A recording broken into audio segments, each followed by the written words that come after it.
So, in a surprise move, King's Dominion announced today, kind of under the table, that WinterFest would not be returning for the 2025 season. But is WinterFest at Kings Island safe? Hello, everybody. Alongside Don Helbig, I'm Ryan Sir, and this is Tower Topics.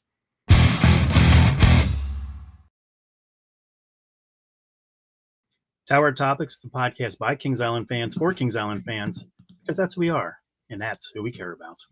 Let's kick it off by thanking our Prestige members. Thank you, Aaron Bort, 330T, Logan Lipper, Brian Hauser, Lil Mac 21, Miss Mandy 1983, Jacob Fix, Stephen Hornack, Damon Barnes, and Eric Grau. Thank you guys so much for supporting Tower Topics at the highest level. That's the Prestige level. If you want to be involved in Tower Topics, there's a link in the description. Members get early access to the videos, exclusive content, members-only live streams, and some tiers get some free stuff. Yeah, Ryan, the news out of King's Dominion, this morning as we're recording, that WinterFest was going to be canceled. Disappointed by the news, but I can't say that I was surprised. No, it's one of the worst kept secrets. I feel like a lot of us have heard the rumor that they weren't going to do it, but it just came down to having solid evidence and so on. And part of it was the fact that they advertised it. Here's the before and after. And this was like this, as we record, I mean, this was this morning, the day of the announcement, and it's still there. The way that everybody found out was that a news reporter from the local, I think it was NBC affiliate, said a spokesperson from King's Dominion confirmed to me that WinterFest would be retired and wouldn't be coming back. And I texted you about it, and you were like, "No, it's still on the website." And I was like, "Refresh." Oh, yep, it's gone. So here's the before and after. Because you said, the reason why I have this is because you sent me a screenshot saying like, "No, it's still on the website."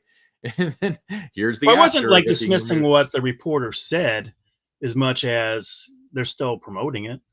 Right. No, that's not what I'm getting at. But I'm saying that like it was.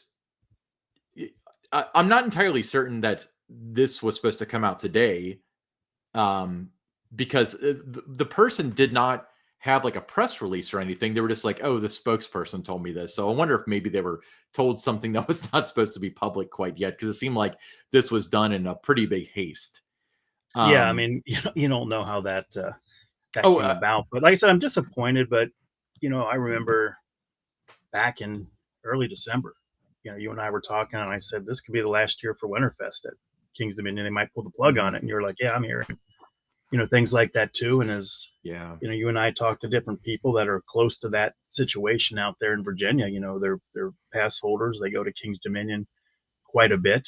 We talk to some of their bigger fans and, interact with them quite frequently. And they were all concerned that, it could be the end, but they weren't hearing anything, that pointed to that or any kind of get your, last chance to experience WinterFest.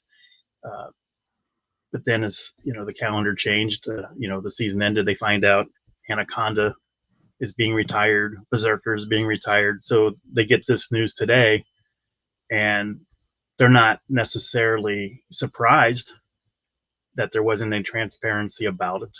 And that's really what the issue is. I think, let me ask you, Ryan, do you think they're more disappointed that WinterFest isn't coming back, or they're more disappointed in the lack of transparency that they're now seeing from these parks? Overall, it's probably the lack of transparency. Although it's not like WinterFest was something that now that we're getting rid of it, everybody said it's their favorite event. I dare you to find somebody that doesn't like WinterFest. Everybody loves WinterFest. Yeah, and that was a big carrot that they would use to sell season passes. It includes Tricks and Treats, Halloween Haunt, and WinterFest. So you get that extended season with a season pass. They always said you get these events free. So it's one of the benefits. Well, now one of the benefits is not there with a season pass. Yeah. So I've heard conflicting stuff about this because, both of us kind of tweeted at him like, "So what are you going to do? How are you going to handle this?" Didn't respond, of course. But I've been hearing from various people, and this is not confirmed, that they're offering something to people. It's like a bring a friend free ticket or something like that, and like 50% off some sort of merchandise. But I had another person who messaged me saying that they had heard that people that did not use their season pass were able to argue their way into refunds. I wouldn't bank on that, because especially if you renewed last year and then used it after that, they may try to say that you already used your pass. Yeah. But Well, they were open that first weekend in January, so when it said, your season pass was good for 2024 and 2025 for WinterFest, you had that opportunity to go in 2025 one weekend, but you had that chance to use it, so they could, kind of point to that too. yeah, and I think that one of the most predictable things that I've seen out of this is you get 99% who are like, what the heck? And then you've got that one or two park shills that's in the Every park has comments. them, right? Every Every park park has has one. And I'll let you decide whose Kings Islands is, but they're coming in with things like, well, the pass, a gold pass is only $110. So even without Winterfest, it's the best deal in town. And it's like, the park gave you that comment. Like, there's no doubt it's about that. that, and then the other one is, I think it might have been the same person that posted that, was saying, you all bought season passes before Winterfest, don't you?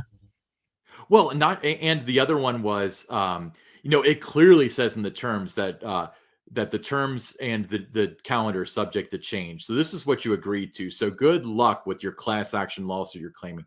So it's an armchair lawyer now. But what's funny about it though is, I guarantee you the park, if they were confronted, if somebody said, I'm going to sue you over this, they'd be like, look, you signed this. Terms are subject to change. That's because that's how they sound. But the thing though is, I think that there, and I haven't spoken to a lawyer now, nor is this like legal advice, but I'm pretty sure that this is such a fundamental change to the calendar that the spirit of the agreement has definitely been violated. Terms are Yeah, you're like the losing date 20 subject to something change. days. Yeah, 20 something days are wiped off the calendar. Yeah, exactly. So it's not like there's a torrential downpour on a Friday during haunt, so we're closing, or what Kings Island did. They didn't open a week early for Winterfest, but they stayed open a week later for haunt. This is not the same thing as that. This is a Yeah. blatantly a product that they advertise that they are not offering. Yeah, I did So not expect to get an answer back from the park when I just replied to their statement. And I just said, what do you say to those who, purchase season passes, with the idea to use it for Winterfest, since it had been promoted since August when mhm. 2025 passes went on sale. Didn't get a response back, did get a lot of engagement on that post. Someone, even replied back to me and they just said, appreciate you taking a stand for season pass holders. Yeah, but this is not a King's Dominion podcast. This is a Kings Island No, podcast. no. So, do you think that Winterfest is safe at Kings Island? I'd like to think so, Ryan, but we're living in a different world than we did a few months ago, a year ago, 2 years ago. So I'd like to think so. Uh, the guests, the season pass holders, everybody that goes to King's Dominion, they all thought they were getting Winterfest in 2025, and Mhm. now they're not. So I wouldn't say it's a lock, but I would say that you know that would definitely surprise me if they did not do Winterfest this year. Well, that's true because they've continued to invest in Winterfest. I don't know if King's Dominion has, but I'm willing to say that they have. But King's Dominion canceled Winterfest. Kings Island's Winterfest was essentially identical to theirs. King's Dominion's was also very busy. Mm-hmm. Um, Yeah, I don't what's the think this what's the decision. I wouldn't difference? say it's based on. It's not really based on attendance. Whether I've seen a lot trying to point to that being the reason that King's Dominion isn't moving forward with it, is that it wasn't well attended. They sell a lot of passes because of it. You know, Right. when they're set up the way they are, um, the business model, it's based on revenue, not so much people, coming into the park. So if they sold a season pass, whether you come or not, they still have the money.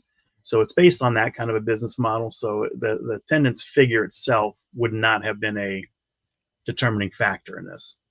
So, with your experience, and if you don't want to go beyond a yes or a no answer with this, because I don't know what you're allowed to disclose. At least at Kings Island, was it a money making venture, or was it more just like what was it a cost to give an added value to the season pass holders, aka something that they could possibly have on the cutting room floor?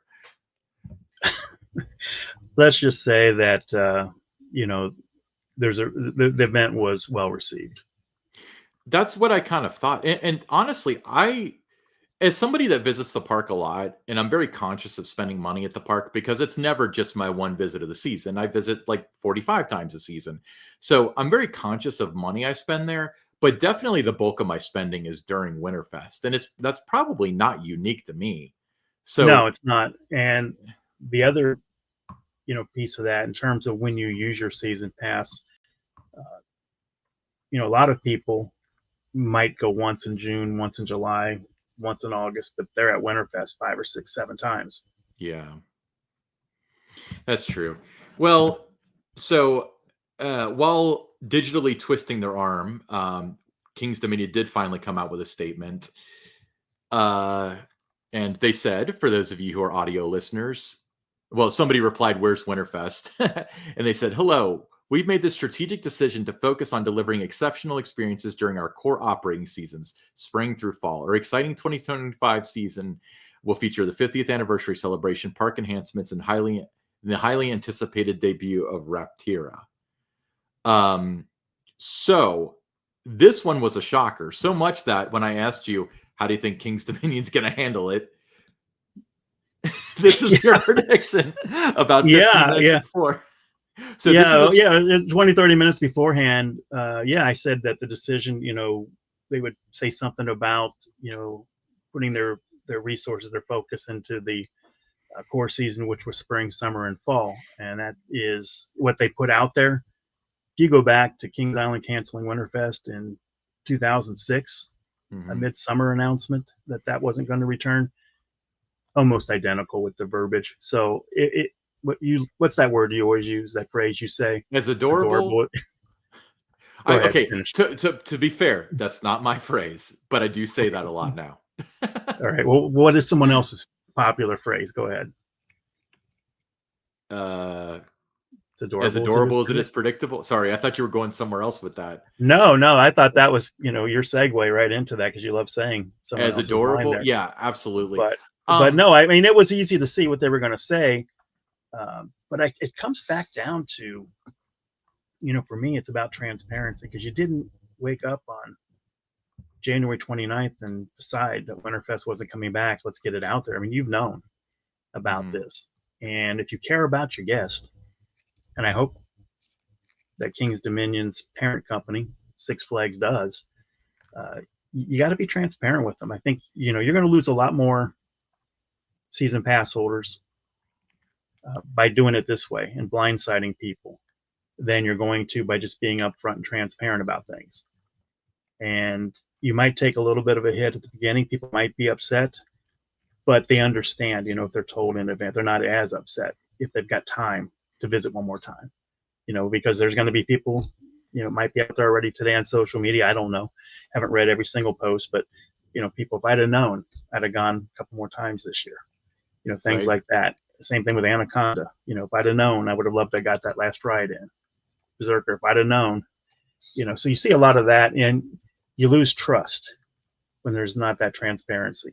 And trust is a very difficult thing to get back once you Takes lose that. takes years. This is going to be the point where I kind of go into one of my infamous rants.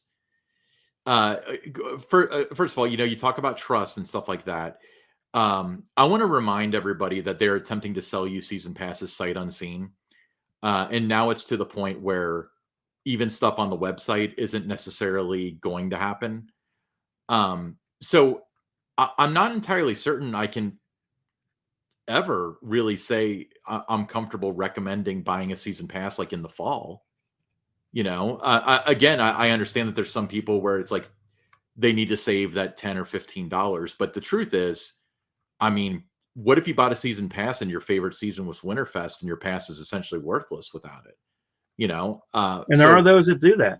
there's a lot of people where their decision to, especially ones with families, Kings Island's a family park. That's where the monies are. There's a lot of people with families that the bulk of their visits are during WinterFest. I personally know 3 or 4 families that will visit probably 4 times during WinterFest and once or twice during the regular season. Yeah. So there's that. And the other thing is, if we're going to alleviate some of the concern for our humble little park, why don't they release the events calendar? Almost every other park has. I mean, you don't even necessarily That's have not to gone release. unnoticed. Yeah, so you don't even have to say that WinterFest is November 26th through December 31st, or holiday in the park if you voted for that in the poll that the park totally didn't tell somebody to put up. But if you could just say, like, hey, with your season pass, you get tricks and treats, Grand Carnival, food and wine if it's coming back, WinterFest, Halloween Haunt. Like, it's not that hard just to kind of give people a glimpse of what they're getting. It's hard to make a case where Haunt is one less weekend this year, where your season pass is completely not worth it. But to take away an entire season, 20-something operating days, that's a big deal. And you mentioned the events not being up there. As soon as the news broke about Kings Dominion, obviously people in the Cincinnati media are going to wonder if Kings Island's doing it. Yes. So what do? They go to the website. They want to see if it's listed. They don't see any events listed. They're trying to get a hold of people maybe at the park. Maybe they don't get a hold of them. So guess what? They reached out to me. Yeah. And they asked me, do you know, is Kings Island doing Winterfest, or is it going to suffer the same fate as Kings Dominion? I don't want to be quoted in any stories they may or may not do on that. So I just told them I don't know. I mean, I said I would certainly think that it is going to return. And I said historically Kings Island waits until they get closer to the season to release the operating count. I mean, with all the special events and that. So I wasn't surprised that the events weren't there yet, other than other parks. We're getting ahead of the game and putting it out there. This isn't anything that's different with Kings Island, because in past years everything wasn't listed out in January. So that's just what I told them. So but yeah, when they're reaching out to me, asking about it, that sets off the alarms when they go to the website and that information isn't there, but they see it on other parks.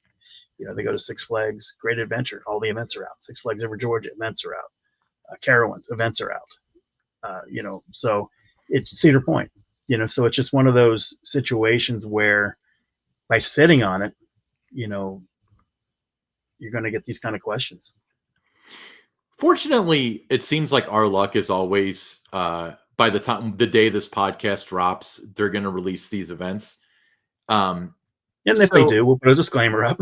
Right. So it's quite possible. The last time we talked about when the calendar dropped, we're like, they haven't announced season pass day, and they did like the next morning. So I had to put up a thing on the screen. But my thought with this isn't necessarily so much of, is Winterfest coming back in 2025? Because I'm confident it will. I think we'll both be pretty shocked if it doesn't.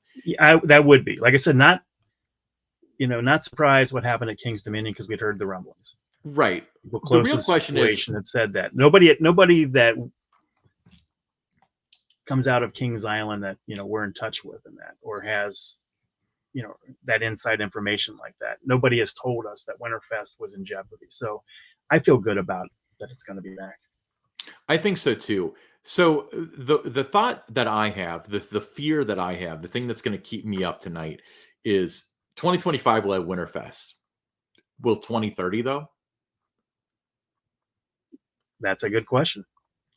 We don't even know about 2026. I think they're going to have to get through 2025, and fasten your seatbelt if you're a pass holder to Kings Island or other Six Flags parks, because it's going to be a little bit of a bumpy ride, as it often is. Anytime there's mergers and acquisitions, it takes a little time for the dust to settle before things start moving north again. You might remember Kings Island 2007, 2008. those were kind of lean years in terms of a lot of events and a lot of new capital and that being invested into the park. Uh, I remember going to the No Coaster Con in Chicago in 2008, and my video for what was going to be new for 2008 was twice the number of trash cans, because there wasn't anything coming to the park that year. But I think sometimes you just have to, just be buckled up, prepared for it, and let them work through all these things, and then it'll start coming back around, and you'll start to see a lot of where you're seeing all the cuts right now, especially like King's Dominion with all the full-time staff. A lot of the members there cut. Those things will stabilize, and we'll start rebuilding those departments again. We saw that at Kings Island. Cedar Fair purchased in 2006, made a lot of cuts, and slowly ramped back up. The marketing department and other departments, and that it's just part of the deal when there's mergers and acquisitions as to what goes on there. But I think about what happened here at King's Dominion, and the backlash that they're getting, and if it was something that Kings Island was going to do, my advice to them in terms of how to handle it would be to be transparent, be upfront, don't wait until after the fact, after the season ends or whatever, to let them know that something was canceled, like WinterFest, or rides had given their last rides. Be upfront, let people have that last chance. And if I was, King's Dominion, how I would have tried to say we should position that, maybe that's why I'm sitting here doing a podcast with you and not part of the PR regional team in the Eastern region, is I would have said at some point in early December that this is the last year, for WinterFest. We're not going to bring it back next year. And the reason is that it's our 50th anniversary season. And in order to really deliver the kind of experience that our guests deserve for this 50th anniversary, we need to put all of our resources into our, course season, spring, summer, fall, and just really put on a spectacular event for you with the 50th anniversary. And in order to do that, unfortunately, we can't do WinterFest. I think people would have understood that. There'd be disappointment, but I think people would have understood that. But do you think in the assumption from that statement would be, okay, they're not doing it in 2025 because it's a 50th, but 2026 it might come back? They didn't say it's permanently gone. They didn't say anything about it not coming back in 2026 right now anyway, the way they did it. They just said, we're not doing it this year. Okay, on the 10 scale, what are the chances of it coming back in 2026? I would say on the 10 scale, it's a non-zero, but not one. I don't think I wouldn't say for the next couple of years. I think there's going to have to be a lot of positive things happening, within the company for that to happen. Once you cut things, it's hard to bring it back until you're in a position to be able to do those things. And that's it's also, not probably it's difficult to take stuff away that you've added. Like this is really going to hurt. Okay. My next question is this. And this is completely derailing from Kings Island stuff, but I think these are discussions that need to be had because this is our twin sister over in the East. But do you think this is an implication that KD might be on the block, that might be a sell-off park? Because this looks a heck of a lot like both the actions and the statement for California's Great America. They're not doing any events, but their statement is, we're going to focus on what we do best, rides. Well, a lot of times when you're looking to move something, a business, you kind of bare bones it. You let go a lot of staff. You try to have as little overhead as you possibly can. So from that perspective, if they were, they're doing the kind of things that you would do if you were preparing for a sale. But I don't want to say that they're going to sell King's Dominion. I think they believe in that market still. I feel like Cedar Fair. Time will tell, though. Yeah, time will tell. Yeah, the thing though is, if they did it at Kings Island, that's one of those things where are you going to go, as Bob Castellini likes to say. But at King's Dominion, a lot of their market can easily go to Busch Gardens, and they're open all year. Yeah, you can go to Busch Gardens, not that far away. Six Flags America, not that far away. So, you have other parks in the area. Well, I think they're banking on the Six Flags America thing. I think that people maybe there's a percentage of people that don't understand that they're still giving their money to the same company. You Oh know, yeah. but Busch Gardens, like that's direct competition, and you don't always have that when it comes to theme parks. No. Kings Island's competition is in quotes because it's more like an overlap with Holiday World and maybe Kentucky Kingdom to an extent, but this one is a park that's a peer to theirs. It's direct competition that also offers an entertainment-based winter event. Yeah, Um, I would say that if they were looking to sell some parks, that would be one of the ones that, you know, would maybe be of interest to a buyer. They're not gonna, nobody's gonna if they're trying to. And I get this too, where people, message me or sometimes some of the media that covers the industry and that, and they'll ask me about, them trying to dump some parks. Then they throw out some of the parks, and what I usually tell them is, nobody's going to buy your lemons without giving them some apple pie. right. So there's going to have to be some park in a package of parks, whether that's 3 4 park, whatever you try to move. Some park has to be considered a good one. So one of the crown jewels would probably have to go as part of that package in order for them to be able to unload some of those lower performing parks. But Kings And Island isn't one of those. So we're glad that we have that park in our backyard, and the things that they do, are still among the best in the industry. With the different events and that they run throughout the year. But hopefully, we see the events calendar go up soon, and we see some of the returning things. It's a lot of questions about his Grand Carnival returning. A lot of questions about food and wine. Is that coming back? The live shows. What's going to be at Kings Island? Nobody's hearing about. What's in the show place. Are they bringing back a stunt show? They're going to have it dark. Nobody knows. What's going on there, and we're just about ready to enter into February. So it's at that time of year where people now want answers. answers they will have eventually. So Don, one of your proteges that worked for you, that you taught everything they know Mm-hmm. about at least Cedar Fair, they work for King's Dominion now. How do you think that they feel about how they are quietly closing these rides? They canceled WinterFest after having it up on the website. How do you think they feel about that? I really couldn't tell you how they feel, because after working with them closely for several years, and then being in almost daily contact with them Mm. after they left and took their job there, the moment I drove off Kings Island's property, they pretty much ghosted me. So I have no idea how they're feeling today. I'd like to think that they're against it, but they're not the decision maker. Yeah, so I have no Yeah. idea. I mean, what they're thinking. Like I said, it's been what, almost a year and a half, whatever, that Yeah. I've been kind of ghosted there. So I don't know. I do feel for them, that, and I feel for everybody that's still working at that park or in the chain, because these are tough times. Yeah, layoffs.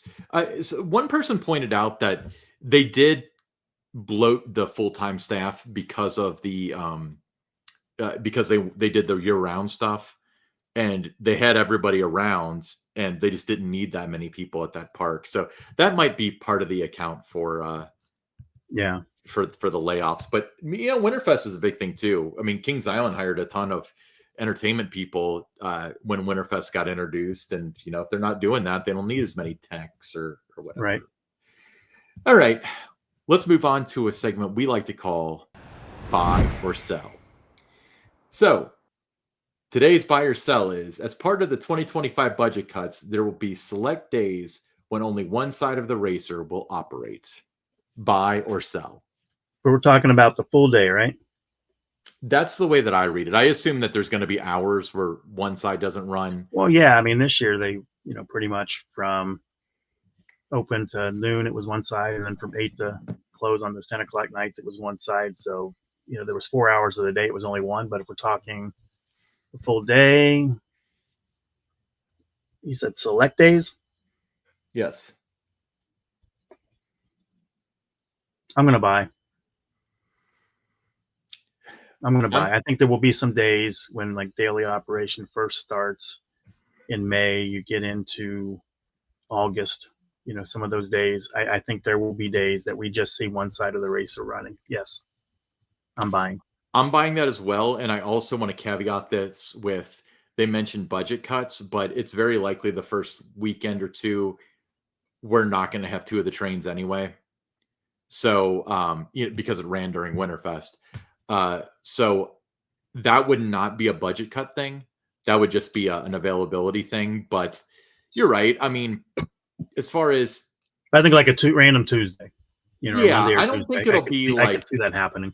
a Friday, Saturday, or Sunday, or the norm is going to be where it's one side instead of two. But, if the park only has 3,200 people in it or whatever, like, I don't think that's the biggest atrocity to only open one side, so However, long as Ryan, it's, I always go back to this. The name of the ride is The Racer. yeah, singular. Okay. Racer, which means it's racing something.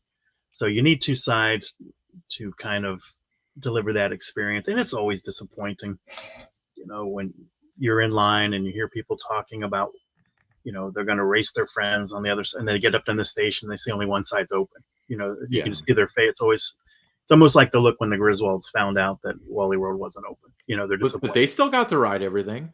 They still get the ride, but it's not the same thing. Not what they were expecting when they got in line. Right. So, no, and I'm certainly not advocating for it, but I'm saying, if it's raining and there's nobody in the park, and like, I get it, is what I'm trying to say. Not that I would ever want that to be the norm or anything like that, but under extraneous circumstances, right. then I could totally see that. So Ryan, you and I, when we first started Tower Topics, one of the reasons was we saw an opportunity that was out there, because there really wasn't anything like this, park specific, pretty much in the industry for the most part. And, especially when it came to Kings Island, which has a huge fan base, they're always hungry for information. They like hearing about the park's history, what's coming up. And we thought with this podcast, one of the things we could do is we could fill a void that was out there for Kings Island fans. They were kind of hungry for the kind of content that we produce. And so, looking around at other Six Flags parks, are there any others that might fall into that same category that, need the kind of thing that you and I can provide with the type of podcast that we're doing? And I think we found one. Yeah, we found one that nobody seems to be talking about, but it's a cool park. With a good fan base. With a good fan base that's thirsty for information. So should I just put up the logo? Go ahead. Unveil the Worlds of podcast, a podcast about worlds of fun. So we're very excited about this. There's a link up there if you want to subscribe to the YouTube channel.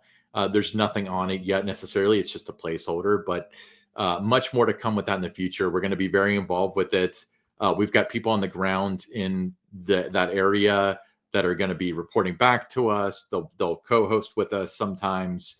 And we also saw that if they're able to do the PR and social from over 600 miles away, we could certainly do a podcast about the park from over 600 miles away.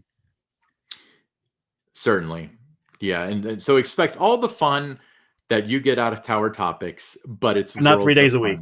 Not 3 days a week. No.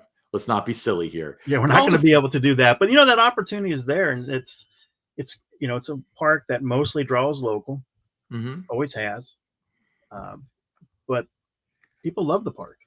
So I think we're going to be able to do on this channel, this podcast, Worlds of Pod, deliver for that audience the same way that we've been able to do for Tower Topics, the Kings Island fans. Yeah, and it's going to be by Worlds of Fun fans for Worlds of Fun fans. So the complete honesty and the commentary and the retrospect and the history and everything else that you guys have come to enjoy. So we are thrilled to be discussing this and launching it very, very soon. So more on that to come. Yeah, we'll hit that subscribe button because we don't want to launch until we know that there's people there ready to listen. Okay. All right. Well, Six Flags headline news.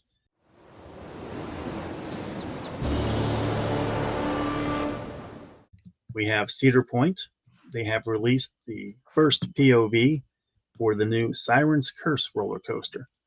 And if you're watching on YouTube, you're going to see that right now. This coaster, Ryan, I really loved what I saw on the POV. There's been some question as to whether or not they sped it up. That doesn't bother me much. But there's a lot to like about this. Obviously, the first drop, I think is going to be fantastic on this coaster with the tilt. What are your thoughts on that?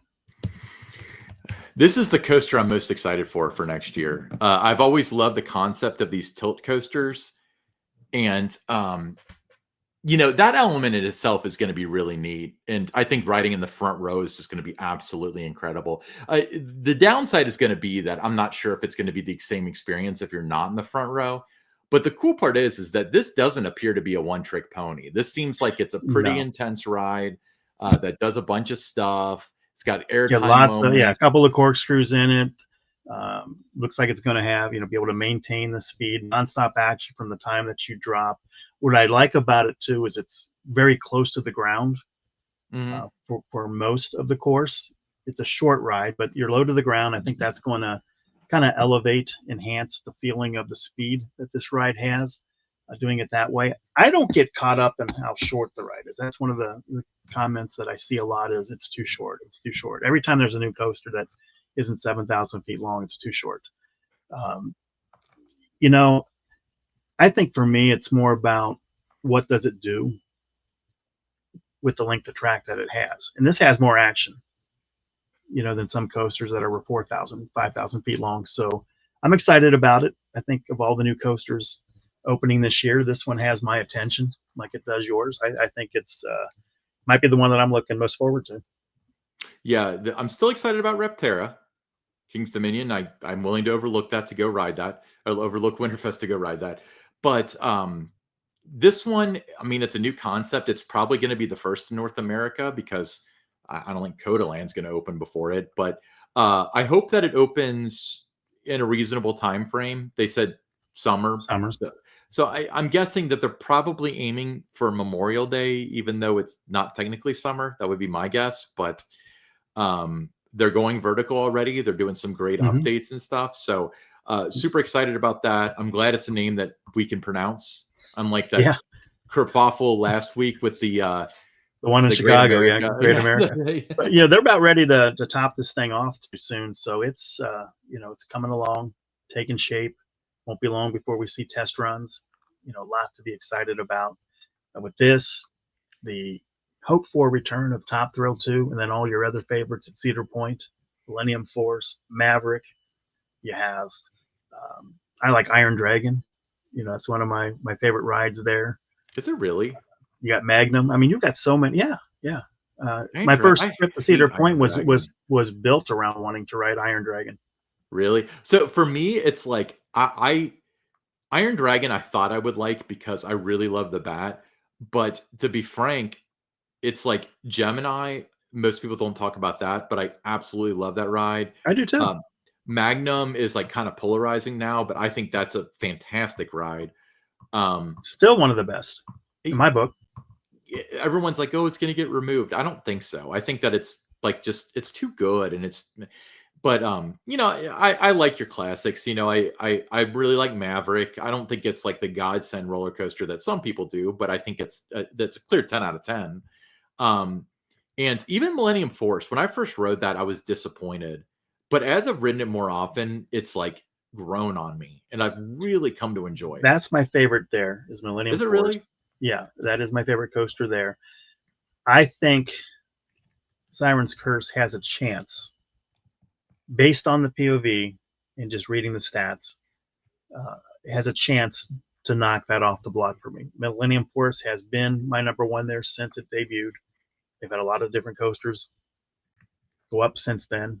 None have been able to do that. So I'm really looking forward to Siren's Curse. But I mean, there's a lot if you're a roller coaster fan, there's probably no better place on earth. It's a place like no other. But speaking of a place like no other, if you want to go to a place that there's a couple locations, but the one in Dayton's pretty cool. It is. So join us for a Tower Topics meetup on Saturday, February 8th, just around the corner, at the largest indoor entertainment center in the country, which is Scene 75 in Dayton, Ohio. This place, Brian, as you know, it has it all. You got go-karts, laser tag, you got bouncing, you got the arcade. There's a bar and grill, so much more there. The meetup is going to take place. We're going to start at there's a roller coaster there. Make sure they know that. There is a roller coaster there. Okay. You can add that. You can add that credit. So yeah, credits are big. So yeah, if you're looking for a credit, this is one that you probably don't think about too much, but it's available there. But we're going to start the meetup right around noon, and you'll probably be there for about 3 hours, 3 o'clock, maybe a little bit longer. Just depends on how many people come out and how it goes. But we're looking forward to. We love interacting with our audience. There's a lot of we get a lot of DMs and that on our social channels, and people will message me a lot, message you a lot, Ryan. But we've really enjoyed getting to meet a lot of our audience. We've been able to do that at Kings Island. We had a meetup at Entertainment Junction, and so these are the kind of things that we want to do, and just connect the audience, kind of like the coaster stock theory in a way, where it's about all these like-minded people who like our show coming together, kind of as one, and introducing themselves to each other. And we're going to build a Tower Topics community is what we'd like to do. And that's part of the Facebook group that we have now, and doing some of these meetups is just building a community for fans who really love Kings Island. I think it's so funny. It really tickles me. In the days of social media, people typically, like especially Facebook, they use their real name. So, we know who people are in a lot of cases, but on YouTube, you still have a username. So very tough to find out who people are on that, and to try to build that connection with them. I still get people other than they watch us. We don't know exactly who they are. I'll check out their channels a lot of times, just so I can see who they are and the kind of content that they like. But what we want to do is, by building a community of Tower Topics fans together, that's gonna, if you have a YouTube channel, it's gonna help you by being part of this community, because you're going to be able to meet other people and then tell them about your channel. So I think it's a win-win for everybody. Yeah, and if you want to vlog this day, if you're a vlogger, that would be fun. I don't know why you would want to vlog hanging out with us, because we don't even vlog ourselves. We just podcast. Well, we're there, but the idea is for you to meet other fans of the show too. So make sure that you're introducing yourself to people, where you're from. Talk about Kings Island, what's your favorite rides and things there, and just really start to build that camaraderie and that we're trying to go for here with Tower Topics. It's not just a podcast, it's going to be a community. It's going to be a community. That's right. And if you have a Tower Topics t-shirt, which we'll plug at the bottom of the show, make sure you wear that so we can more easily find you. But we'll have more information on that, like exactly where we're meeting and what the plan is for the day and so on. But just mark that on your calendar and plan for a couple hours on February 8th, starting at noon. We'll be right back with the listener questions.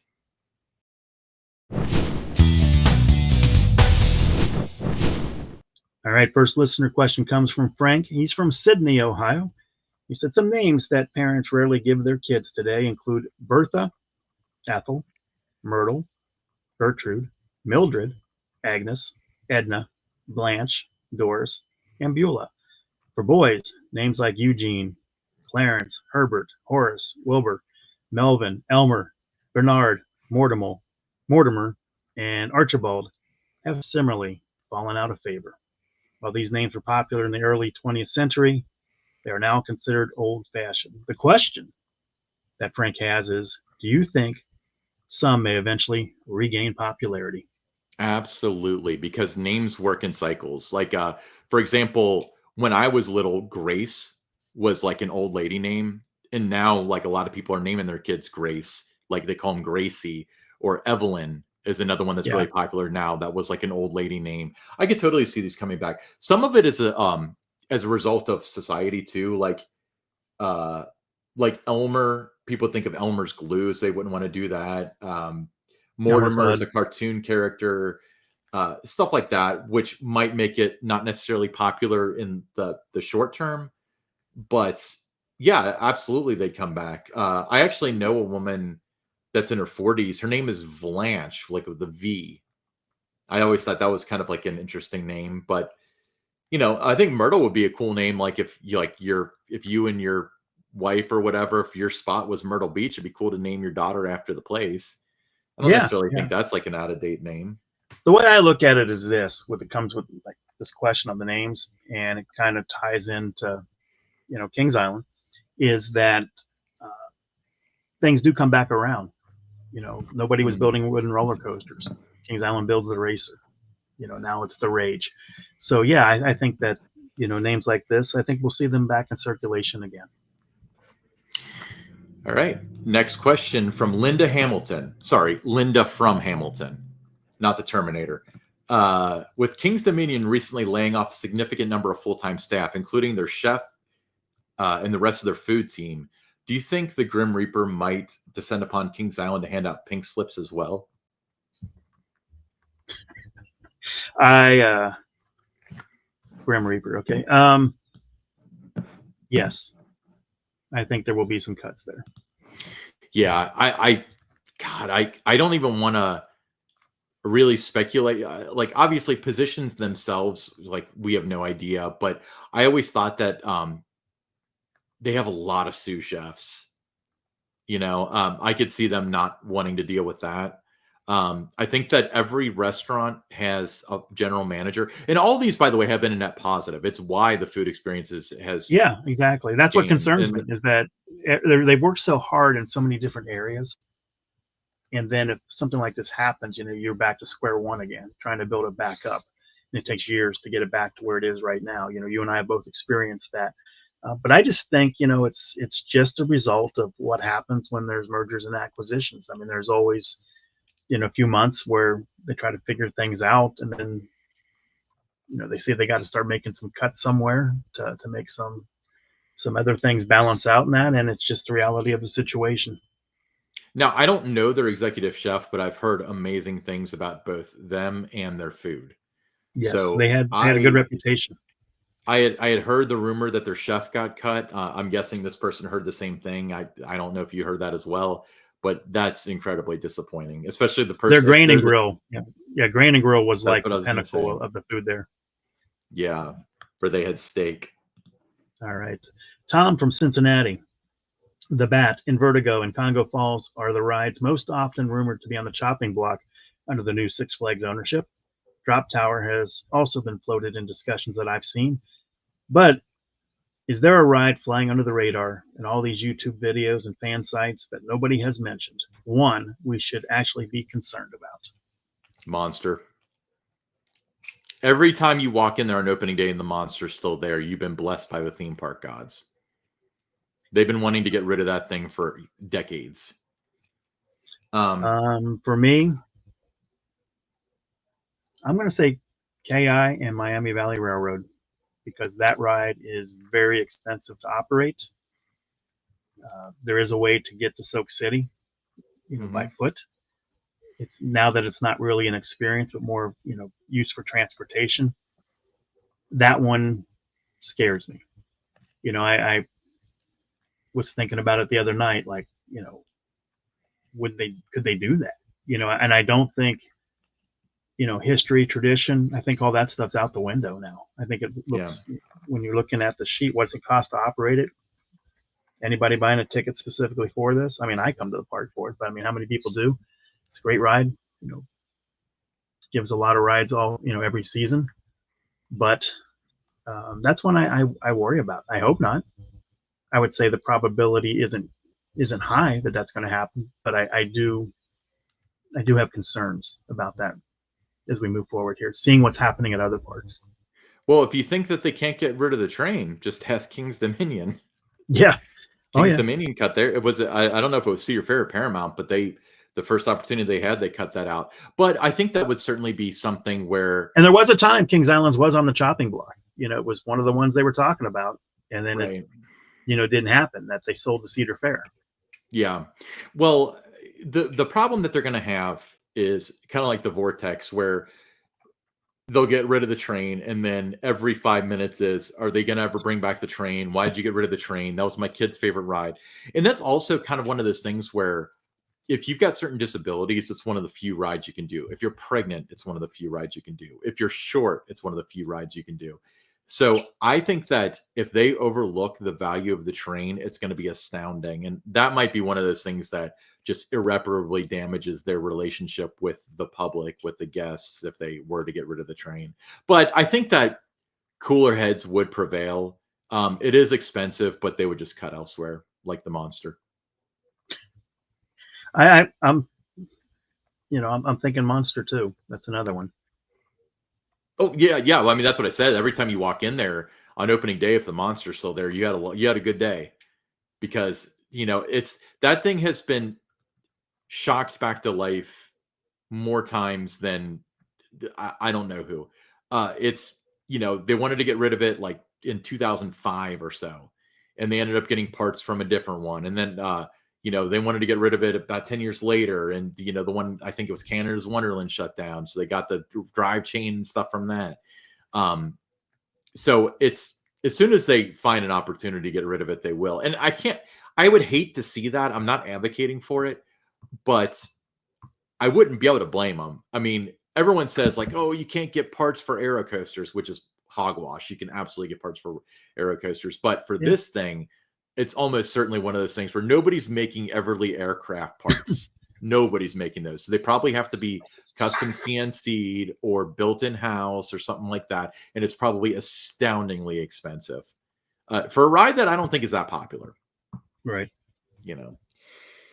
All right. From Kevin from Ohio, he said, "What's new this year in the kitchens at Kings Island?" Probably all the layoffs. staff. Yeah, layoffs and applesauce. Layoffs and applesauce. We don't know. We have not seen a menu yet from any, anything new on the website or anything about it. Nothing on the blog yet, so we don't know what's going to be new. I'm just hoping that a lot of my favorites are still there. The pub burger. Imagine the pub burger. The spicy chicken sandwich at Chicken Shack is really good. Oh, the double stack chicken sandwich, 2 hours of glory. So the pub burger, I talked to a foods person. This is years ago. So don't, KI team, when you're listening to this, you don't have to hunt down a foods person. They're not there anymore. But they told me that the pub burger was the #1 selling food item in the whole park. So I think your pub burger is safer than the train. But I think there will be new food items. We're not going to get, well, we are going to get a new restaurant because they're getting blue ice cream in the Subway place. So I guess it's, yeah. So that's going to be new, but I don't see any new restaurants or anything like that. But there will be new items because, I mean, they still have their executive chef for now, and he's going to want to develop stuff, and they'll knock stuff off the menu that doesn't sell in favor of stuff that probably will sell. And I don't necessarily, I'm in a wait and see kind of mode with the food, because I was proved very wrong last year when I was not very confident about how the food would be, and I was very happy with it. So I had confidence in Chef Perez that he would, having a year under his belt, that he would deliver last year. And boy, did he ever knock it out of the park, he and the team there during WinterFest. He really did. Yeah, I hope he's safe. My thought is, because they obviously were hearing that they laid off the chef from King's Dominion, but that might be one of those where they have one chef for King's Dominion and Six Flags America or something like that. Because that's close enough that they could travel. Kings Island doesn't have a parity with a park that's close enough where they can really do that. Cedar Point and Kings Island are too far apart for that, and they're both too much to like handle with that sort of thing. But I think King's Dominion and Six Flags America might be a candidate. But Don, if you were going to wear a T-shirt to Kings Island, and it was the T-shirt you're wearing right now, how would you describe that T-shirt to me? I would describe it as a wicked green Tower Topics T-shirt. One of the most comfortable T-shirts that I own, Ryan, is this one. They're just $22. It includes shipping. We did not raise the price this year. We should have, because the cost of the shirts has gone up. But $22 includes shipping. Just need your size. And if you're interested, you can send a direct message on our X, which is tower_topics. We certainly hope that you follow us there, or you can send me an email to my personal email account, which is donhelbig@themeparksbydon.com. I'll send you the QR code. Or if you message Ryan, he'll send you the QR code. Just go to his Facebook, message him on the Yeah, Facebook let's group, whatever. encourage people to do that. Yeah, just one of us, just reach one of us, and we'll get you the Yeah. QR code. And once the transaction has gone through, we'll get your shirt out to you quickly. Yeah, $22 includes shipping, especially for coming to the meetup. We'd love to see you, and yeah, try to hit us up at least a week before. So by February 1st or so, I would say, if you want to have Yeah. it for the meetup. You think that's safe? I would say as long as it was purchased by the Monday, which is what, February 3rd? As long as it's purchased by February 3rd. No. Monday is the 3rd. Yeah, sorry. Yeah, so as long as we have your transaction runs through by the 3rd, should have it to you by the meetup on February 8th. And if you want to make arrangements, if you don't make that cutoff, then maybe we can bring it to you on that day. We can hand deliver it to you. That's not a problem. You just have to, let us know that's what you want, is hand delivery. Hand delivery, cool. That'll save you on the free shipping. All right, I'm Ryan Sir, along with Don Helbig, and this is Tower Topics.